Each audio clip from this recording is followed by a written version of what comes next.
This is a new series I'm creating. I'm going to release videos every week. The goal of this is to actually help my university students who are learning the basics of music theory and ear training. This particular series will focus mostly on the theory aspect of it, and I just wanted to provide some additional support for students who need a little more work. If you don't yet understand how to calculate intervals, create scales, and build basic chords, I suggest you start with the Musical Core Lecture series, which is also available on YouTube.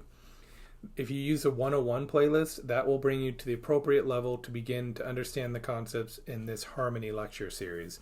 The 102 playlist is identical to the 101 playlist, but it has a few extra videos at the end to help students who are actually music majors learn to identify chords and seventh chords, triads and seventh chords. This series was really developed over several years teaching at the University of Nevada, Las Vegas, and I hope you enjoy it. So triads. They consist of three pitches that are just stacked in thirds. Anytime you have something that's stacked in thirds, it could be a triad with three notes. It could be a seventh chord. In this case, it'd be a major seventh. It could be an 11th chord. If I had enough fingers, I'd play it with one hand. It could be a 13th chord. As long as the intervals are stacked in thirds, so C, D, E, E, F, G, G, A, B, B, C, D, then you have tertian harmony. Now, when it comes to the classical and romantic period, we typically dealt with triads and seventh chords. Once we get into the 19th century, it starts to explode a little bit, and you start to have things like unresolved dissonances and more advanced techniques, which you'll learn about if you follow this series. So on the most basic level, a triad consists of three pitches that is stacked in thirds in close spacing. So what does close spacing mean? It means that between the bottom and the top note, you have less than an octave. You can't put any chord members in between the chord when it's in close position. So typically that's going to be in root position. Chords. The difference between a triad and a chord. A triad is actually a type of chord. So chords consist of three or more pitches and may not be stacked in thirds. So a chord could be a seventh chord, could be a ninth chord, or an 11th chord. A triad is only three pitches. So your C major triad just has a note C, E, and G. That's it. If you add another third above that to create a more expanded tertian harmony, we're starting to get into the concept of chords and seventh chords, right? So when we learn part writing, we typically do it with soprano, alto, tenor, and bass spacing. So the soprano is going to be the highest voice. The alto will be the second highest voice. These are both written in the treble clef. The tenor will be in the bass, and the bass will also be below the tenor in the bass. So I'm going to show you some examples of this as we continue through the lecture. So if you look at this triad here in the bottom left corner of your screen, this is a triad in root position. It is also in close position. So the notes are C, E, and G. I can't fit any chord members in between the C and the E or the E and the G. This is as close as you can get. There is a misconception where some theorists and even some books will talk about closed with a D, but that's not actually how it's pronounced. It's close. So it's close together. Close together is going to be, as you see on the screen here. Open position will be when you can fit chord members in between. It's a very basic concept. So when stacked in thirds in close position, you have to put your chords in close position. The parts of the triad can be identified by the root, which is the lowest note, the third, and the fifth. So stacking these chord members in close position is very important for actually being able to identify what chord you're dealing with. If I have an E as a bass note, a G right above that, and then a C about a fourth away from the G, that would not be in close, that would be in close position, but that would not be in root position. So you absolutely have to be able to stack your triads in root position to figure out what quality you're dealing with. And that's something called inversions, which we'll get to in a minute. So the third is going to be the middle note of the triad when in root position. The third plays a role in determining the quality of the chord. In some ways, it's one of the most important chord members there is, because without the third, if I play C and G, I don't hear the quality. I need that middle note, the third, to create that major quality.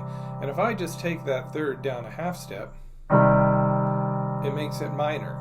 So the third takes this open fifth and it really adds color to it.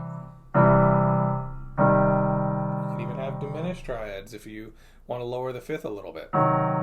So we're going to get into all the different types of triads, but it's very important that you are able to figure out how to stack all of your chords in root position. So the top note of the chord when in root position is what we're going to call the fifth. So these are all chord members. If I refer to the root, that's a chord member. It's the lowest note when stacked in root position.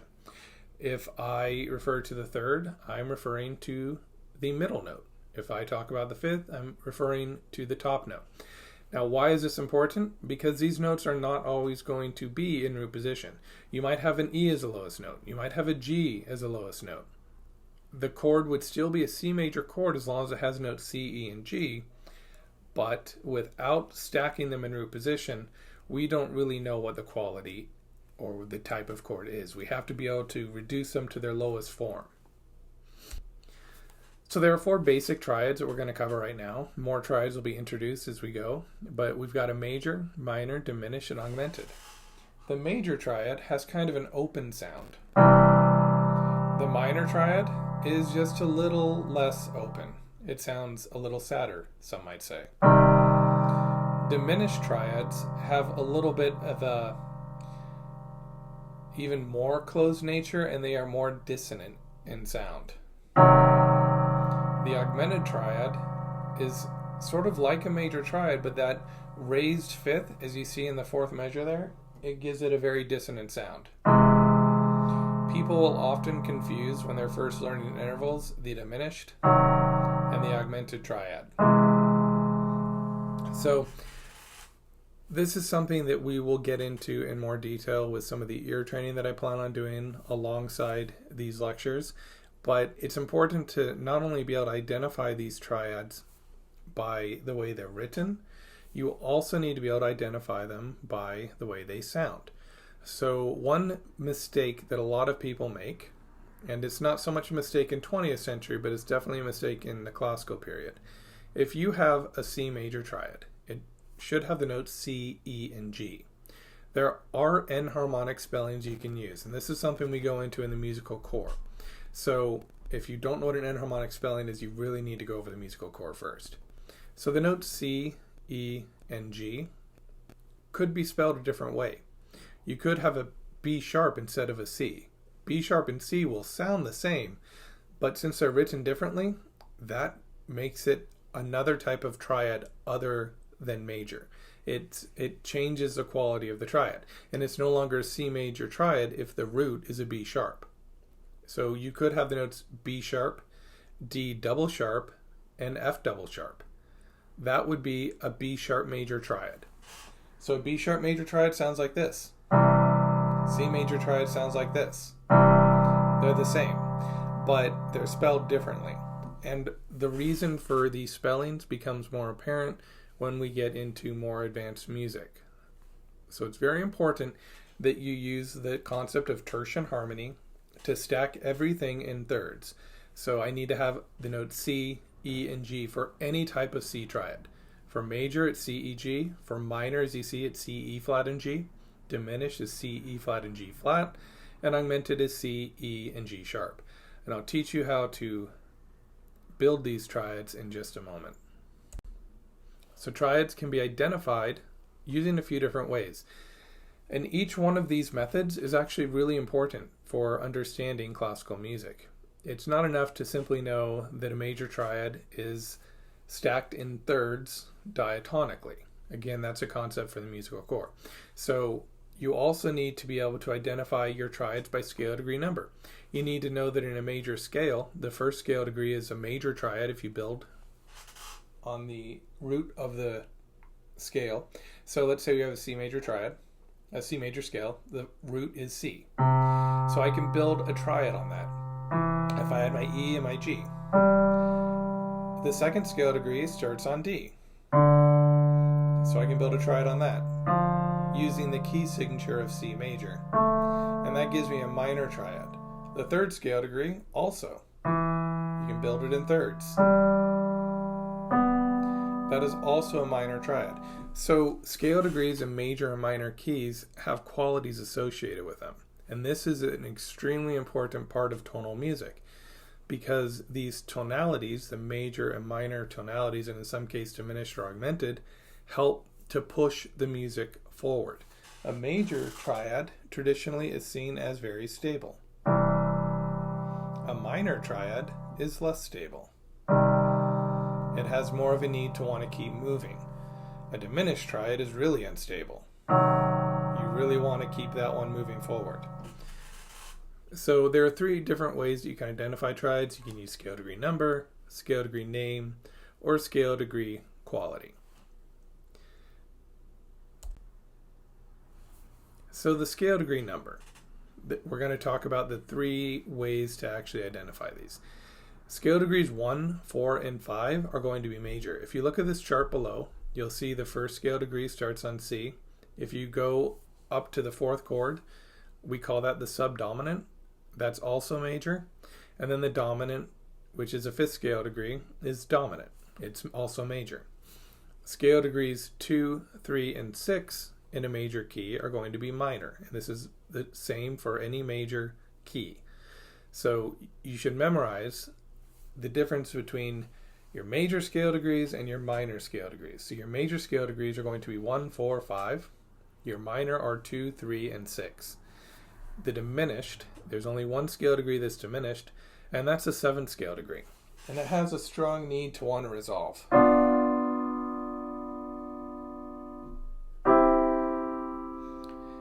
The dominant also has a strong need to want to resolve. If I have a G major triad here, it wants to resolve to a C major triad.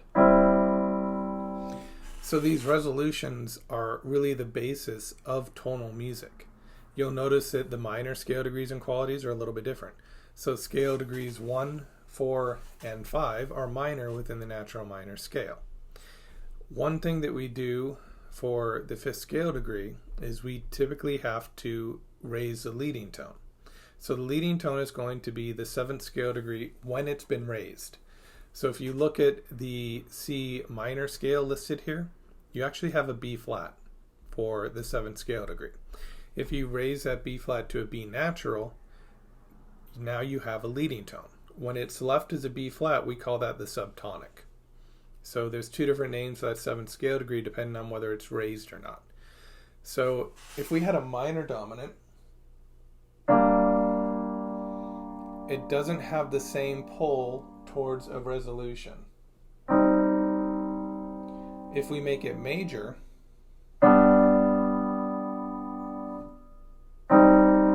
it just sounds a little more solid. It sounds like a stronger resolution. So we always try and raise the leading tone in the minor dominant. So you also need to memorize your scale degree names. In a major scale, you've got the tonic. The supertonic is the 2nd scale degree. The median is the 3rd. The subdominant is the 4th. The dominant is the 5th. The submedian is 6th. And the leading tone is 7. Minor scale degree names are very similar. They're all the same with the exception of the minor dominant on the 5th scale degree and the subtonic on the 7th scale degree. If you use a natural minor scale to build chords, then the minor dominant will occur naturally when you hit that 5th scale degree. The subdominant will occur naturally when you hit the 7th scale degree. But remember, because we raise that leading tone, which in C minor is going to be B flat, we raise the B flat, the subtonic, to a leading tone, B natural, we get G, B natural, and D. So that becomes a major dominant, which is preferred. The subtonic, if you raise the root of the subtonic, you make it a leading tone chord, then you have the notes B, D, and F. It's the same as major. And that's the goal. Minor keys are considered to be minor and less pure than the major keys. And this goes back to the overtone series, which is something that I also discuss in the musical course. So that's a good course to kind of go over to get some of these basics so you can understand better why we have certain chords. So triads can be identified by their quality through the use of Roman numerals and something that we have lawyers to thank, a special term. We're going to get to that in just a minute. So your major scale degree Roman numerals, though, notice that 1, 4, and 5 use Roman numerals, and then 2, 3, 6, and 7, because they're subsidiary to the major, they're weaker chords that are more unstable, we use lowercase Roman numerals. The minor scale degree Roman numerals are pretty much, you've got your minor 1, your 2, which is diminished, then you've got your 4, your 5, those are both minor, and the rest of them are going to be major or augmented. So this is where you can get a 3 augmented chord if you raise the leading tone of the 3 chord, which is going to be done very, very rarely in classical music. So the answer for this, triads can be identified by their quality through the use of Roman numerals and Romanets. In the second part of this lecture, I'm going to get into identifying how you actually spell your triads. So we're going to talk about how you can spell triads by your intervals, major triads, and inversion. So if you need a break, now's a good time.